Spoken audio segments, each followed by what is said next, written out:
నిన్ను కాపాడుచున్నారు.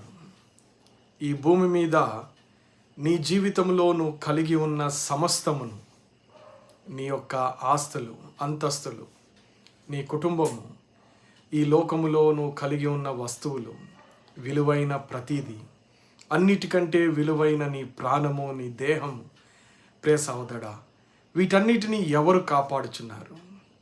కేవలము ప్రభువైన యేసు క్రీస్తు వారి మహా గొప్ప వాత్సల్యత, ఆయన అత్యంతమైన విలువ కలిగిన కృప మనలను కాపాడుచున్నది.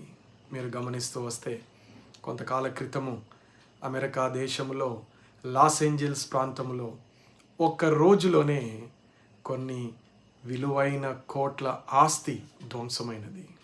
చాలామంది ప్రజలు ఎంతో పెను ప్రమాదాన్ని చూసినారు. వారి విలువైనవన్నిటినీ కోల్పోయినారు. మరి ఈరోజు మనము రక్షించబడినాము, మనము సంతోషంగా జీవించుచున్నాము, అనేక విపత్తుల నుంచి కాపాడబడుచున్నామంటే కేవలము ప్రభువైన యేసు క్రీస్తు వారి యొక్క విలువైన కృప, సత్య సంపూర్ణుడు, ఆయన విలువైన రక్షణ మనలను కాపాడుచున్నది.